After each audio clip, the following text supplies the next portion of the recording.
Madre mía. Este caso de Rubiales y Jenny Hermoso. Váyatela, no me digas que no es para flipar. Pues sí, la verdad es que ha sido un bombazo. Ujú. Lo que iba a ser una celebración histórica con la selección femenina ganando el Mundial se ha convertido en un auténtico drama. Y lo que es peor, ha destapado una caja de Pandora dentro de la federación. Totalmente. Y es que no es solo el beso en sí, ¿no? Es todo lo que ha venido después.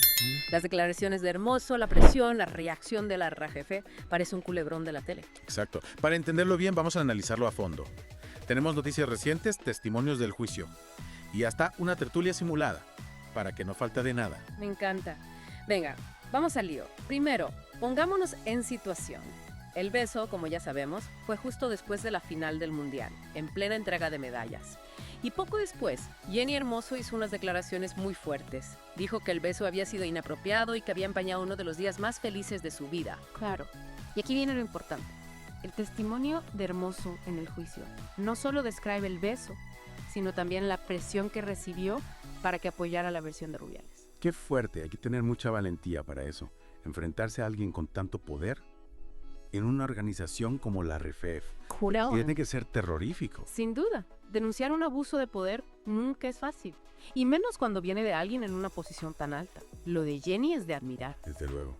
Y el juicio en sí está siendo súper revelador. Estamos viendo testimonios de todo tipo, algunos que apoyan a Hermoso y otros que siguen la línea de la federación. Totalmente. Por ejemplo, tenemos a Luis de la Fuente, el entrenador de la selección masculina, que dice no saber nada del tema. Anda ya. ¿En serio? Con la que se ha liado. Increíble, ¿verdad? Y luego está el testimonio de Pablo García Cuervo, exdirector de comunicación de la RFF, que ha dicho que Hermoso es impresionable y manipulable.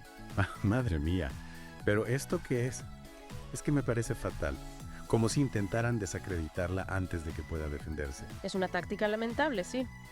Pero, por desgracia, muy común en estos casos, se intenta poner en duda la credibilidad de la víctima para desviar la atención de problemas reales. Es indignante. Y hablando de cosas indignantes, el juicio también ha destapado algunas actuaciones muy turbias de la RFEF. Te puedes creer que estaban preparando respuestas para que un psicólogo exonerara a Rubiales y que Hermoso ha tenido que buscar terapia por su cuenta por la presión. Es increíble, ¿verdad? No solo intentaron controlar la historia, sino que además dejaron a Hermoso a su suerte, sin ningún tipo de apoyo. Una vergüenza. Y aquí es donde entra la tertulia simulada que mencionábamos antes. Víctor Lapuente, un politólogo, ha hablado de la cultura machista que hay en la RFEF. Sí, y la periodista Cristina de la Hoz ha dicho algo muy importante, que Rubiales no parece entender por qué está siendo juzgado. Parece que no se entera de nada. En serio, parece que vive en otro mundo. Totalmente. Y para rematar, el abogado Ignacy Gardans ha usado la palabra mafia para describir el funcionamiento de la RFF. Casi nada. Mafia. Sí, dice que hay una cultura de obediencia ciega y que si no te pliegas a las normas te apartan. Esto es muy gordo. Me hierve la sangre solo de pensarlo. Es normal que te indigne. Lo que estamos viendo es un ejemplo de cómo una organización puede proteger a los suyos, pase lo que pase, incluso silenciando a las víctimas. Es un tema muy complejo, con muchas cosas que analizar y todavía queda mucho por saber. Tienes razón. Pero lo que está claro es que este juicio, aunque se centre en un incidente, nos obliga a pensar en cómo se usa el poder en el deporte, en cómo las organizaciones protegen a los suyos y en cómo podemos apoyar a las víctimas que se atreven a hablar. Es una llamada de atención para todos, no solo en el fútbol, sino en cualquier sitio donde existan estas dinámicas de poder. Tenemos que ser más críticos, hacer preguntas incómodas y exigir responsabilidades a los que tienen cargos importantes. Totalmente de acuerdo. Y lo más importante, tenemos que creer y apoyar a las víctimas que se atreven a denunciar, por muy poderoso que sea el acusado. Porque si no hablamos, estas culturas tóxicas nunca van a cambiar. Hay que romper el ciclo. Bravo, estoy totalmente de acuerdo. Y para profundizar en ese tema tan complejo, vamos a analizar los testimonios clave de juicio y a ver qué implicaciones tiene este caso. Y volvemos a la carga con este caso de Rubiales. Es que no tiene desperdicio. En la primera parte vimos cómo la RCF intentó controlar la historia y desacreditar a Jenny Hermoso. Es alucinante. Parece una película de mafiosos intentando taparlo todo y silenciar a la víctima. Totalmente. Y lo que más me sorprende es la cantidad de gente que se prestó a ese juego. Como si tuvieran miedo de enfrentarse a Rubiales. Claro, ahí está la clave, el miedo. Pero ojo, porque también ha habido gente valiente que ha dado la cara por Jenny. Sí, por suerte no todo el mundo ha callado. Y algunos testimonios han sido súper importantes para entender la magnitud del caso. Por ejemplo, de Rafael Del Amo, expresidente del Comité Nacional de Fútbol Femenino. Él mismo dijo que Hermoso había sido presionada por gente cercana a Rubiales para que minimizara lo sucedido. Del Amo fue muy claro en su crítica. Dijo que Rubiales, en vez de asumir su responsabilidad, intentó manipular la situación a su favor. Y hablando de manipulación, ¿te acuerdas del psicólogo que la ARFF intentó utilizar para exonerar a Rubiales? Pues ha testificado que le dieron las preguntas y respuestas preparadas de antemano para la investigación interna. Menuda farsa. Un intento descarado de controlar la investigación y proteger a Rubiales a toda costa.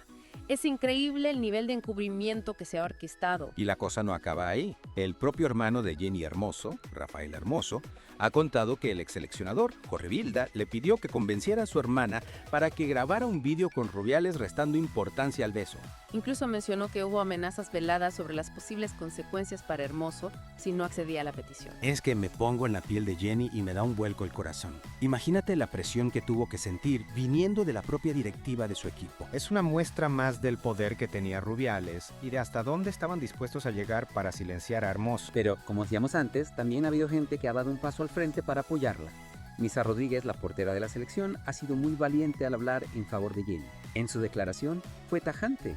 Nunca se dijo que el beso fuera consentido. Y además, describió el estado emocional de Hermoso después del incidente, la presión que sentía para aceptar públicamente el beso. Es un testimonio muy valioso que demuestra que no todo el mundo estaba dispuesto a mirar hacia otro lado. Y luego tenemos el caso de Pablo García Cuervo, el exdirector de comunicación de la RFEF, que llamó a Hermoso impresionable y manipulable. Su testimonio estuvo plagado de ataques hacia Hermoso, hasta el punto de que el fiscal tuvo que señalar su evidente parcialidad. Increíble.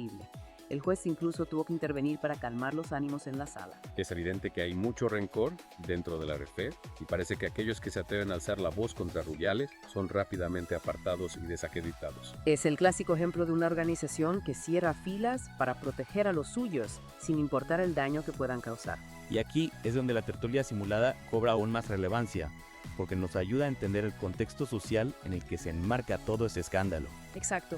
Los expertos invitados nos dan una visión más amplia de las implicaciones de este juicio. Por ejemplo, Víctor Lapuente, politólogo, ha criticado duramente la cultura machista profundamente arraigada en la RFEF. Es como el dicho, una manzana podrida pudre el cesto. Pero en este caso parece que hay un vergel entero de manzanas podridas. Y Cristina de la Hoz, periodista, ha destacado algo que me parece revelador. Rubiales parece no entender por qué está siendo juzgado. Es como si hubiera vivido tanto tiempo en una burbuja de privilegios que no se da cuenta del impacto de sus actos. Y para rematar, el abogado Ignacy Guardans ha sido muy contundente en sus palabras. Ha utilizado el término mafia para describir el funcionamiento de la RFF. Es una comparación escalofriante, pero la verdad es que encaja bastante bien con el patrón de intimidación, silencio y lealtad ciega que hemos visto en los testimonios. Este juicio puede centrarse en un único incidente, pero nos obliga a mirar más allá. Cómo se ejerce el poder en el deporte, cómo las organizaciones protegen a los suyos y cómo podemos apoyar mejor a quienes se atreven a denunciar los abusos. Es una llamada de atención para todos, no solo en el mundo del fútbol, sino en cualquier organización o sector donde existan estas dinámicas de poder. Tenemos que ser más críticos, cuestionar a quienes están en la cima y exigir un cambio real. Y lo más importante, tenemos que creer y apoyar a quienes se atreven a alzar la voz, por muy poderosos que sean los acusados. Porque el silencio solo perpetúa estas culturas tóxicas. Es hora de romper el ciclo. Hemos cubierto mucho terreno hoy, pero esto es solo la punta del iceberg.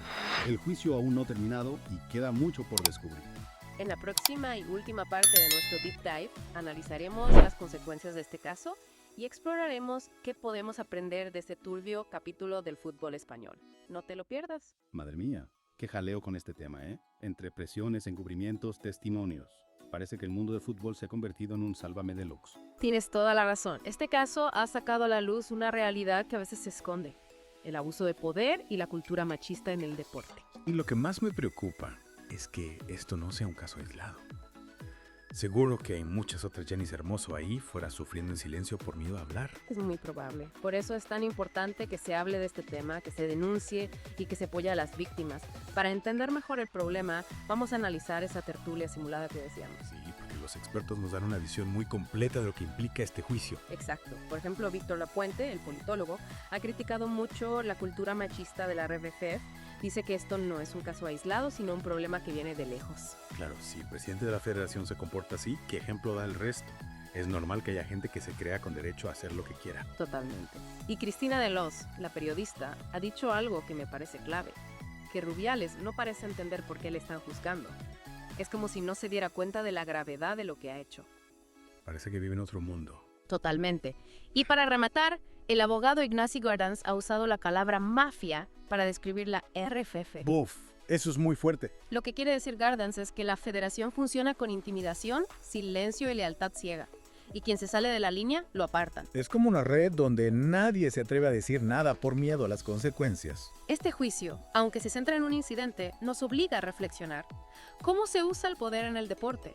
¿Cómo protegen a los suyos las organizaciones? ¿Y cómo podemos apoyar a las víctimas que hablan? Es una llamada de atención para todos, no solo en el fútbol, sino en cualquier ámbito donde haya estas dinámicas de poder. Tenemos que ser más críticos, hacer preguntas y exigir responsabilidades a los que están arriba. Totalmente. Y lo más importante, hay que creer y apoyar a las víctimas que dan un paso adelante, por muy poderoso que sea el acusado. Si no, estas culturas tóxicas no van a cambiar.